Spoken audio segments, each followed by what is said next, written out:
Welcome to the Podcast Discovery Show, the podcast that's about other podcasts.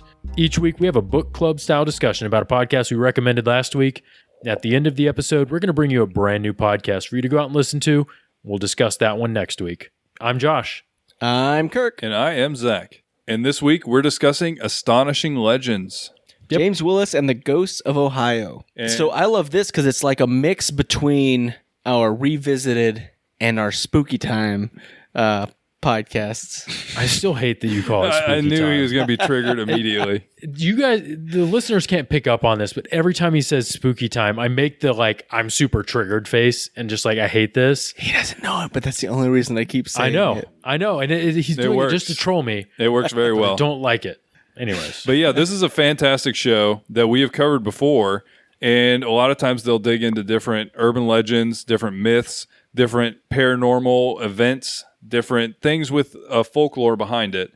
And they kind of go at it from a skeptical viewpoint. And they also try to find scientific explanations for anything paranormal as well. And so I thought that it would be a great crossover for our final spooky episode, because I feel like we've gotten the whole run here. You know, we got something that was based very much in kind of suspended disbelief and things that are very supernatural. And then we had one that was very based in reality with Light the Fright and the clowns and everything like that. And then this one is right there in the middle. It is right there in the middle. I agree. So this show is hosted by both Scott Philbrook and Forrest Burgess. And I wanted to give quick bios about both of them because we've talked about this show before in the past. Scott Philbrook, his dad used to work on top secret weapons for the military. So I thought that was really interesting. They mentioned that in his bio, talking about it mentioned all the Phantom and stuff like that, like stuff that people literally attributed as UFOs. That's the kind of stuff that he worked with. And though he identifies himself as a skeptic, he believes that, quote unquote, mankind has only just scratched the surface of understanding the universe. Yeah, and I think that's true. I like to think that there's stuff out there that we don't understand, and it's potentially awesome. Forrest Burgess was born and raised in the Bigfoot territory, so basically the Pacific Northwest. And you love feet, so Bigfoot territory is your territory. But has never experienced any sightings, and he, as well as Scott, identifies as a skeptic, but he believes that nothing is impossible. He wants to know what's behind the curtain and to learn why things that shouldn't happen. Yeah, and I mean, I think that really just kind of points to he likes to explore the unknown. And I think both of them have this kind of, this curiosity for what can't be explained. Sure. Because they don't just dive into ghosts. They dive into UFOs. I think the other episode that we talked about, I don't remember that weird lake in Russia. Exact name for it, but it was that lake in Russia where there was basically almost submarine type aliens that USOs, unidentified submersible objects. Sure, definitely that. But yeah, there was a group of people training to be divers, and they all got the bends because they got launched out of the water at high speed, and they tried to explore. And there was a lot of really interesting stories, and people literally died. It wasn't just an idea and weird stuff happened. Something happened. Something happened. And people died, and the people that lived had stories that were unexplainable. But yeah, long story short, this show is awesome. They approach things that are sometimes unexplained, and they try to find the explanation, and that is a cool thing. And this week, they were interviewing James Willis, who is he's an author, and he founded the Ghosts of Ohio, which is a paranormal research organization. And one of the books that he's written is Ohio's Historic Haunts, which I really appreciate the whole concept of how he did this book, where he dives into the history of the supposedly haunted site, all about where it came from, when it started, why there was a lot of people there, people died, whatever. And then he discusses the proposed haunting, what people say happens and what they say that they've seen. And then in the end, the last part of each chapter, last part of each section of the book, he says that he stays there overnight at that place most of the time alone. It's pretty hardcore. That is pretty hardcore. One of the things I do like about this podcast is that they do come at it from a skeptic's point of view, because I am very much a skeptic. And Kirk told me before we started podcasting that I'm not a skeptic, but I'm an unbeliever, which I guess is even further on the paradigm away from a skeptic. And anytime I hear someone saying like, oh, I saw a ghost one time, I'm like, okay, you think you saw a ghost, I'm sure. And again, personal experience. If you experience something personally, you did experience that. I'm not taking that away from anyone. If someone says, I think I saw a ghost, I experienced this thing that happened that I can't explain, yes, you probably did experience that, and you can't explain it. I'm not taking that away from you. What I'm saying is either A, it's a fabrication of the mind, or B, there's a very clear explanation of what happened and why it happened, and you just don't understand what it is. No, and I mean, here's the cool thing, and Weird Willis talks about it in this interview, is he has an entire panel of people that range anywhere on the spectrum of someone who doesn't believe at all, like, and they are looking for what is the scientific explanation for what just happened. You know, what is the reality based, it's something we understand, it's something we can comprehend, explanation for what just happened. And then there's people who hardline believe that they're like a medium. Yeah, and psychic. Yeah, they think that essentially they can communicate with spirits in general. And so that's, I guess this is kind of jumping into the episode, but that's kind of where he starts, is kind of putting his perspective out there and how he tries to approach this, because everybody has seen, at least I've seen, ghost adventures or like... Yeah, we used to watch this together at y'all's house when I was younger. I think it's fun. I never was like, oh, this is real. This is so real, and I believe everything I've seen on it. But I just liked watching it because I do like that they go to these spooky places in the middle of the night, and usually there's some jabroni in night vision, like freaking out because he thought he heard something, and it might have been like a bird. You know, there's really no telling. He's in the pitch dark. You know, there's a bunch of people in the pitch black just listening for any noise they hear. And so, that seems an easy way to scare yourself. I mean, you put any person in a situation where it's a place that's supposedly haunted, in the pitch black, in the complete silence, and just sit there and wait and see what they experience, they're going to experience something. If nothing happens in real life, like they don't hear a creaking or a sound of some sort, they're going to fabricate one in their own mind because they're so freaked out, and they're going to lose their minds. They're going to go running through the house and freak out. Like, it's going to happen. Like, if I put myself in that situation, I'd probably freak out on some level and experience some level of terror. And I wonder if that's why he likes to stay at those houses. To kind of what I'm hearing right now is to convert Josh from an unbeliever to at least a skeptic, we've got to take him to a haunted house and just let him stay there overnight by himself.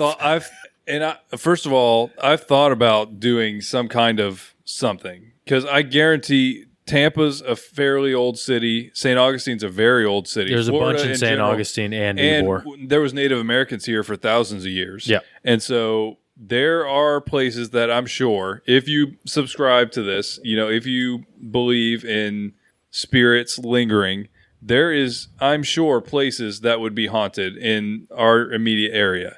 So before we dig too deep in the episode, what are y'all's stances on these, I guess, the paranormal in general? So I'll start. I don't quite believe in ghosts. How do you define paranormal?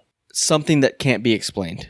I mean, there's a lot of things that can't be explained by science, but I think paranormal has a loaded connotation. In your mind? I mean... what if that's all it is? I know paranormal always is like, oh, there's ghost, or there's Bigfoot, or there's Sasquatch. But Bigfoot could very easily be something that's scientific based. What if there's a large ape that's a very small population size? Right, but my whole point is paranormal is like there's aliens and there's ghosts and there's Bigfoots and there's dragons and there's all these different things. I haven't heard dragons. Dragons? But my whole thing is like paranormal always is like, and UFOs 100% exist. You can't prove this thing doesn't exist, so paranormal. No, but what I'm saying is like there's some element of it that's reality based. A UFO just means unidentified. Right. You know, that doesn't mean that it's an alien. Yeah. It means that if somebody saw something in the sky and they're trying to figure out what it is. Yeah, everything in the sky is a UFO to me because I can't identify anything in the sky. I mean, you can tell what a plane is, though. I mean, I can tell you that looks like a plane, but that's about it. I can't be like, that's a Boeing whatever. That is not required. I kind of hate the definition that Google gives me of paranormal. What is just it? Because it gives like it's one definition, but it's two different things. Denoting events of phenomena such as telekinesis or clairvoyance, which that's one thing, but then it goes on to say that are beyond the scope of normal scientific understanding. But telekinesis specifically? That's what I'm saying. Is it gets very specific and then it gets broad. Yeah, there's a lot of things that are beyond the scope of scientific understanding, and that's fair. And I think there's a lot of things there that that's we should what I see as explore. paranormal. Whether I'm right or wrong, that's what I think of as paranormal. And using that as the definition of anything that's beyond the scope of scientific understanding, my whole thought is there's probably a scientific understanding for what's happening there. Yeah, there could be in time. But what people revert to is like, oh, there's ghosts. Yeah, but not everybody. There's demons and ghosts. No, but here's the thing, and that's what I loved about this. To me, that's where I lose it. It's like, okay, something happened. You're reverting to there's some sort of spirit here that's haunting you, and it's some little girl from the Renaissance times or whatever it is. And I'm thinking, okay, there was probably a weird draft that happened or some sort of electromagnetic field or something else. He does both. That's what I'm saying, and that's why I appreciate this interview. where do you land on this? So that's kind of what we started with. Is where we stand on all of these things. So my belief is that anything that is unexplained by science now could be explained with further knowledge and exploration by science. I mean, yeah. There's not anything supernatural happening. And There's first not of all, spirits and ghosts and demons and all that stuff. That is literally his perspective as well, is that we don't have the science to fully understand and or communicate with So, Zach, where do you happening. stand on this? I would say that I'm a skeptic. I don't necessarily believe it, but I've also had weird experiences. You know, it's both. You know, I think there's things that we don't understand. I think that there's things that I think there's unknowns in the world. And I also will say and this is probably just my personal bias, beliefs, whatever. I like the idea of that. I like the idea that there's unknowns, and I like the idea that there could be potentially Bigfoots. I like the idea that there could be potentially alien civilizations. I like the idea there could be ghosts. I don't know what that is. You know, I don't know if it follows a certain religious connotation where it's a demon or like if it's like a lost spirit or whatever, but maybe it's just energies that we don't understand, you know? And it's all I'm saying is there's unexplained things, and I like that about the world. I like that there are things that aren't answerable and that there's mystery. And so I would say I'm kind of on that. You'd based on his definition, probably skeptic. Yeah. And you want to know the woo-woo version of what I think ghost might be? Yes, No? please tell us. I thought you were going to just keep going, but yeah, I was about to drink. So there's a lot of like scientific research out there saying the electromagnetic kind of field from our heartbeat and being a living organism, we have like a lot of electricity and things that are put out there, and some of that stuff just not ever grounding or dissipating and going away could cause something that we don't understand, we can't track, we can't measure. I mean, look at like thermodynamics. Right. If we have any kind of energy, the law is that energy is neither created nor destroyed. So I think there's some level of that kind of stuff could happen. And if you have a place where there were thousands of people going through all the time and lots of that energy going through there and bouncing around, things could happen. But when you talk about like little children, girls, and demons and stuff like that, you lose me. But yeah, I don't know. No, and that's what, like, okay, first of all, I think that you always must start with trying to debunk things scientifically. If you can find a scientific answer that we understand, then start there. It's easy. So, like, as you guys said, I kind of would identify more of it as a skeptic in a way. However, I think kind of like what you just articulated, Josh, I think that there's, and I guess that goes without saying, I can't explain it, but I think there's something that's maybe a little bit further than what you said, left behind when someone goes, whether you know what, I think it's whether they're here or not. If there's a aura of negativity or positivity in a place, I've felt it when I go to like a place where there's like really happy people, you know, it's a very happy environment, and you can tell whether or not a lot of times, even if it's not just a facade, sometimes you go to visit somebody's house, and they've got all they got their Instagram looks great, and their all their pictures on the walls look so happy, but you go to their house and they're like, ooh, there's some darkness here. Like, it doesn't seem just as happy-go-lucky as it seems in the forefront. I think that there's something to that, whether it's present or in the past. So, like, I think if you go to, like, the sanatorium they were talking about later on in the episode, it was all negativity. All, these people probably knew they were going to die of tuberculosis. It's terrifying. You've got terror, you've got fear, you've got death, you've got people that are trying to cover it up because there's so much death. It's just a horrible situation. And I think that kind of lingers. I don't know why. I don't know what it is. I can't explain it. But I feel like the same way that there's positivity or negativity when you go to like visit somebody even that's living, I think that there's something that kind of resonates with somebody that's gone. Yeah, and I think there's a lot of non-verbal, non-visual cues that we don't fully understand. Like, they've done studies where if they have someone stand in a room and they'll have people watch them, and they won't know if someone's watching them or not, but they'll just have someone stare at them aggressively while they're not looking, and they'll ask the person, do you feel like someone's watching you? And there's a higher percentage chance that they're accurate on, yes, someone's watching me right now, than not. And what if there's no one in the room? No, but Are you saying like study a two-way mirror, actually have like a one-way mirror them. or something? No, like someone will stand behind them and watch them, and they won't know they're in the room. No, but that's one of the classic, like, is it haunted things, is you feel a presence of, like, you're being watched for no reason. Right. And so my whole thing is, to Kirk's point, there's something that's probably getting left behind there, whether it's an energy, whether it's a chemical, because there's a lot of like chemicals that we put off as biological beings, put off chemicals for like fear, anxiety. There's stress, weird science about pain, like our all kinds gut of stuff. biomes, like communicating with each other just by like shaking hands. It's weird. There's all these things that we don't understand out there. And I would be willing to bet that a lot of these haunted places have these leftover traces of people being there. Because he even talked about it in the episode, the places that had more people there are more likely to have ghost activity. What that means to me is they've left more traces of humans having been there, whether it's energy, whether it's biological markers, or whether it's mental expectations. Because here's the thing. If I look at something, so for example, I look at a deck of cards. If I have zero relation to that deck of cards, it means nothing to me. I'm like, that's a deck of cards.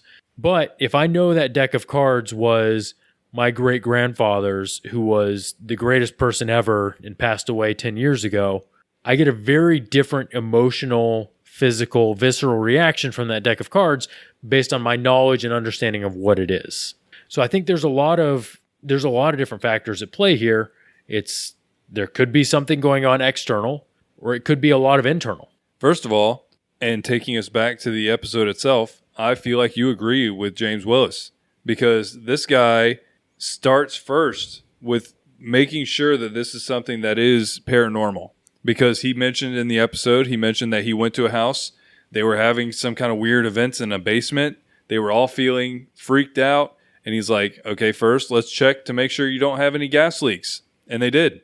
And it was literally very explainable. They fixed the gas leak, and miraculously it was gone. You see what I mean? And what I'm saying is he goes into this not as like, I want to find a ghost, but as I want to do this as legitimately as possible. I want to try to scientifically explain why you're feeling what you're feeling. No, and I feel like it's because he cares enough about the field that he wants to exhaust every scientific option before he even goes to, this is something unexplained. And okay, EMFs, that they check it all the time. You know, that's a ghost hunter thing. They have the EMF readers, and they have all these different like little tools to try and figure out if there's like a ghost presence in the place. And so I feel like he is the type of person, and that's why I recommended this episode, is because I feel like it's perfect for me and Kirk like ghost adventures, and you like kind of the skeptical scientific approach to things that are unexplained, because he also mentions in this episode that he's talked to several people that were having supernatural experiences, and he felt like they were not, but they were mentally ill. They were mentally ill. See, I thought that he didn't, and I think it was because of his clientele, dive as deep into that as he probably wanted to. I think that he really felt like probably 80% of the calls we get are people that are very scared, for one, for something that they've kind of scared themselves over. Yeah. And there's nothing there. No, and he even mentioned, if you ever feel like you want to put somebody through a wall for no reason, you need to extricate yourself from the situation. Zach, did you not get that, like, it seemed like most of the things that they do came up as, this isn't probably not a ghost? Yeah. I don't think that he even admitted once that they've told the residents of a home or he a almost business refuses to do it. You know, he tells them there's something hey, this is a unexplained. ghost. It seems like he was like, we don't do that. We just don't tell them this is a ghost. We tell them this is something we can't explain. And that's where you know we they land. get rid of it.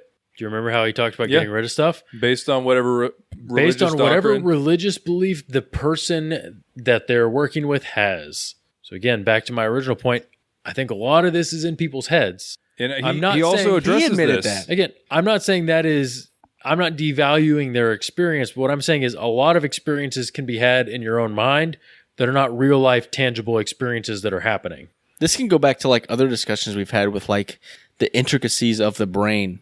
Like it's crazy how much stuff goes on inside of our brains that we can't explain, that we can't control.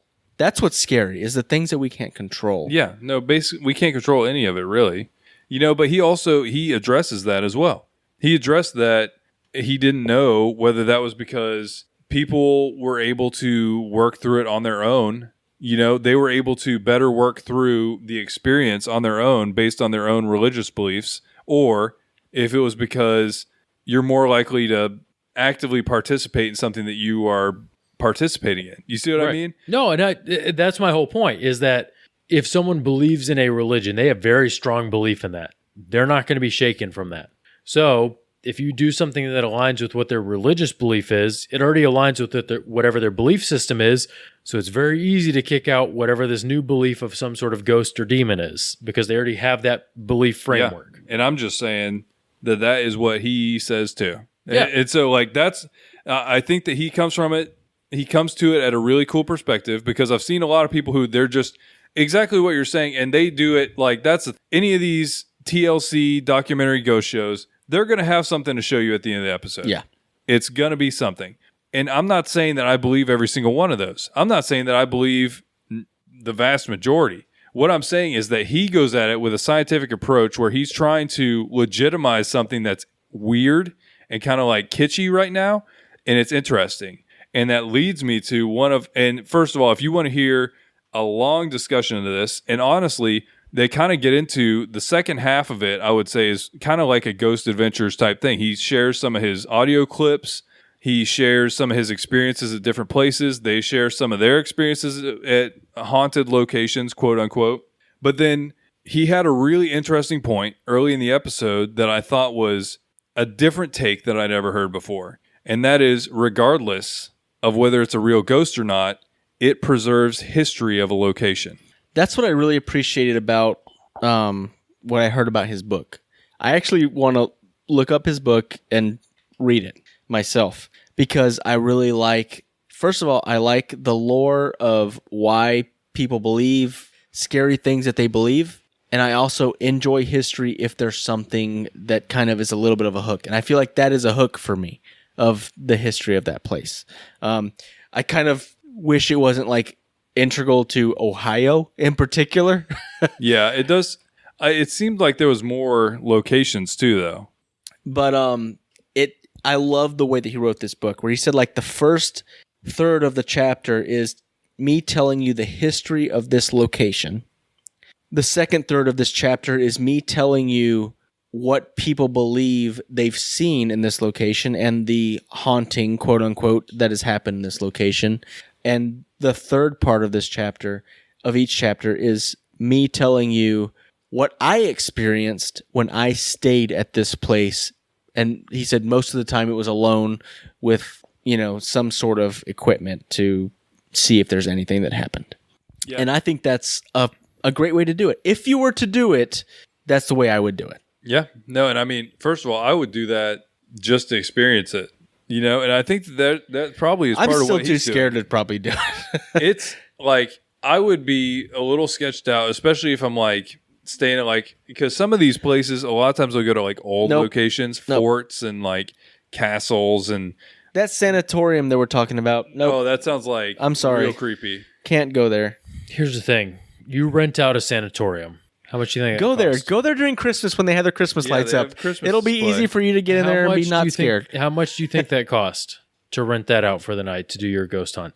Do I not admit that they're probably making money off of it? How yes. much do you think it costs to rent out? I don't one of know. these places to do a ghost I literally hunt? have zero clue. Yeah, we'll say it's $100. We'll go real cheap on it. It's $100 to rent it out for the night.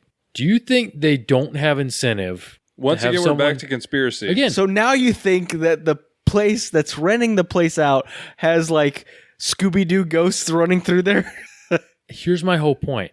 Everyone is incentivized to make stuff up about seeing something. This is why Josh is an unbeliever. No, here's the thing. Because everything is explainable everyone conspiracy. by conspiracy. Everyone in the chain is incentivized to make stuff up that they saw or experienced. You know that is the definition of a conspiracy, though, right? What you're explaining. Do you not realize that everybody else would have incentive to disprove that? Everyone involved in that process is incentivized to have something come up from that. The venue, the people doing the ghost hunt, and the people that are listening to ghost hunts saying, ooh, ghost hunts, I'm interested in this, let me listen to it. Everyone's bought in. Would you say that unbelievers are incentivized in disproving it? No. How not? I don't win or lose. Like, there's no... Are you sure about that? There's no net gain from me saying this doesn't exist. Okay, but if they have gain and you could take it away... I don't care. I don't care. If someone don't. No, if someone proves a ghost is real, sweet. That's a scientific breakthrough. That's what Yelp's for, my friend. That's a scientific breakthrough. Like, to me... I think you're vastly underestimating internet people. Do you not realize that if with anything that you say, there's 20,000 people that want to just disprove it just to disprove it? I think you're vastly overestimating internet people. Really? So have you heard of Cunningham's Law? The best way to get the right answer on the internet is not to ask a question, it's to post the wrong answer. There is an entire swarm of people who want to be right. And if you say that there's a ghost there, I feel like there is a swarm of people who want to say, no, there is not. And so I feel like, yes, there is incentive if you have an Airbnb that you say is haunted, for it to be haunted. But then there's incentive also, and I feel like you have to admit this, for people to say, it's not haunted. Don't go here. I'm going to post a dumb Airbnb review saying that it's fake. Yeah, no, there is incentive for people to do that. I agree with you on that, but I don't care at all. I'm not saying you specifically. Yeah, I would love for someone to say, here's a ghost, here's unequivocal proof, there is a ghost here, this is something that we haven't understood. I think a lot of our reality is our own perception of reality. Not whether what is true or not, but our own perception, our own filter on what we're seeing and experiencing.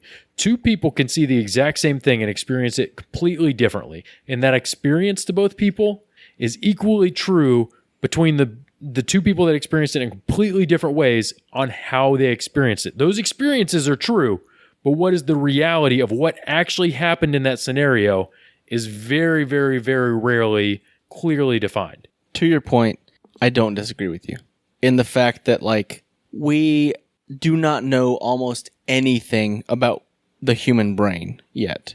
We have most of the research that's been done in the human brain has been within the last 5 years, much less anything further than that, because we didn't have MRIs, we didn't have anything before that. We have very little understanding of what is going on within the human brain, much less when it comes to belief. There's things we don't know about memory. There's things we don't know about, imagination. There are things that we don't understand. Love. There are things that we completely do not understand that do exist, but we cannot explain in a tangible way. And I completely agree with you in that sense.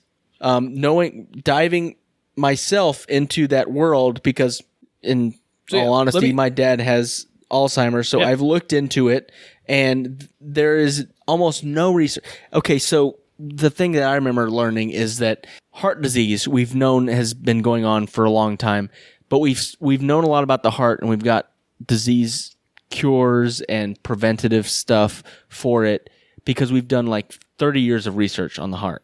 We have 10 years of research on the brain, and we have like no understanding of what happens. Even when people say they know what happens, it changes like every 3 years. Every 3 years, it completely changes. Yeah, because something has advanced, and we see something a little bit different. Even with the heart, like we've done. There's been 20 years where they said a low-fat diet is the healthy way to live. Exactly. And everyone's saying low fat, low fat, low fat. That's good for you. Now all of a sudden, maybe that's not the best for you. Maybe there's healthy fats. Maybe there's a lot of good things you can get from fat. Maybe you should be eating a high-fat diet. Like the thing is, there's very little. So with what you truth. said, I don't disagree with you in that sense. Let me take my hardline stance here. I don't believe there's ghosts. I don't believe there's spirits. I don't believe there's like someone died and their spirit is out haunting someplace. I don't believe any of that. I don't believe you can go to a haunted place and experience a ghost or someone that used to be there is haunting it. I don't believe any of that stuff is true. I believe that ghost hunters go out and they look for something and they find what they're looking for because, again, their perception is, I want to see this thing. I want to experience this thing. And however they want to have that manifest, it's going to happen. And their reality and their perception of that reality is this thing happened. My reality and my perception of that thing is it's all hogwash. So, again, That is Josh. I'm entitled to my own perception of reality. You are. As well as everyone else that believes in ghosts is entitled. Would you say that it is ignorant? No. Have you gone ghost hunting? Have you gone to a haunted location? It is. I will say it is ignorant in the textbook definition of the word, where I have not gone ghost hunting. The actual definition of the word, yes. So I probably stand like maybe 2 or 3 steps further from you. I agree with you in the fact that I don't believe that there are ghosts. I don't believe that there are spirits that have unfinished business, as people say. I don't agree with that.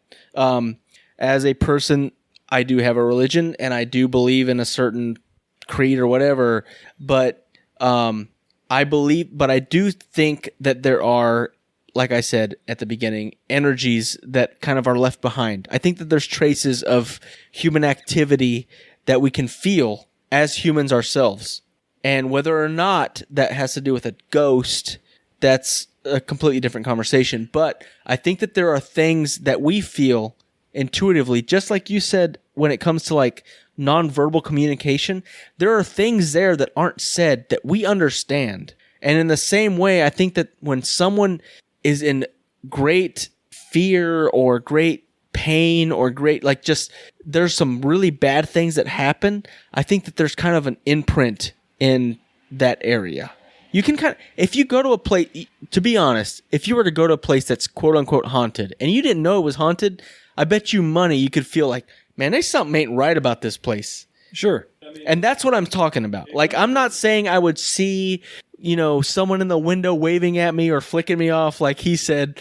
I loved that, by the way. Yeah. He says that he always takes a picture when he's leaving a place because he hopes that one day he'll see a ghost in the window, just basically like flicking him off like, hey, yeah, I was here, but I didn't show myself. Yeah, no, and I mean, I mainly just like this because I don't necessarily believe in like ghosts, but I like the idea of approaching it from as scientific as possible a perspective and trying to understand if it's not a ghost, then what's causing the experiences, and he talks about the mental health of it. He talks about energies. He talks about gas leaks. It goes the whole spectrum of what it could be. And I just like the idea of exploring it on trying to understand from a wide variety of perspectives. But yeah, I really enjoyed the show and I hope you guys did too. So I'm personally going to buy the book Ohio's Historic Haunts because I want to learn more about, first of all, Ohio, why people think certain places are haunted, and I want to hear his experiences in these places. Yeah. I really like James Willis' approaches to all of these kind of stories. I love it.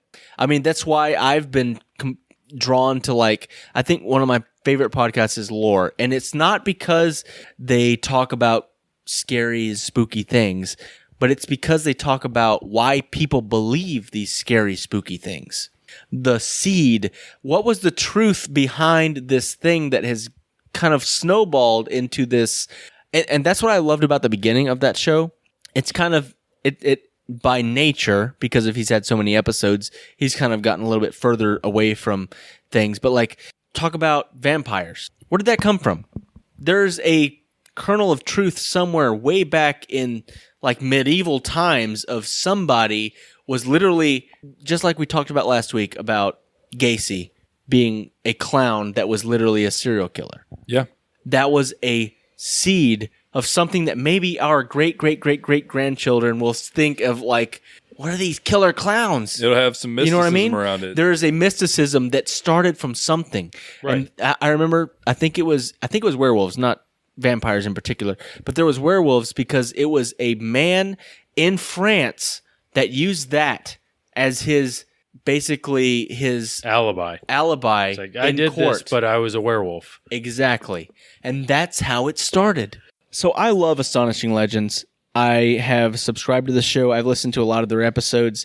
Like I said, I enjoy exploring the unexplored, exploring the unexplained, and that's just kind of where my heart lies. And so I love to, especially during when I listen to podcasts, a lot of times I'm doing things at work or I'm doing things that are kind of things that I want to numb my mind anyway. You know what I mean? I want to be entertained. I want to suspend my disbelief. So I enjoy shows like this. I really do. That's why I love Spooked. That's why I love storytelling podcasts. And that's why I love listening to audiobooks. No, and I enjoy this podcast. Doesn't mean I believe in ghosts, but I enjoy this podcast because I do appreciate that they take a skeptical look at what's going on. And I appreciate Weird Willis for going into it with a very scientific approach. I still adamantly do not believe that ghosts and spirits and specters and all of that stuff exist. But I don't doesn't think mean that, I didn't enjoy the podcast. I don't think that Weird Willis would even have a problem with that. He said that he employs several people like that in his panels. So that brings us to our recommendation for next week. So I found this podcast called Tales of Silicon Valley. And they go through and they tell the kind of origin stories of different companies and different things that happened in Silicon Valley. And this is a story of something that happened in Silicon Valley that I'd never heard of and never knew anything about, but they made billions of dollars. And it is called the Bebo Billions, Part 1 and Part 2. And the podcast is called Tales of Silicon Valley. Cool. Bebo Billions? The Bebo Billions. Sounds so it's good. Bebo, Bebo Billions. It's super fascinating. No, I love hearing about Silicon Valley. It was the Wild West of tech startups. Yes, and this one is very much in that genre of being the Wild West and some crazy stuff happening. Yeah, they had to crack down. But anyways, it sounds super interesting, and we will talk to you guys next week. And remember, there's always more to discover.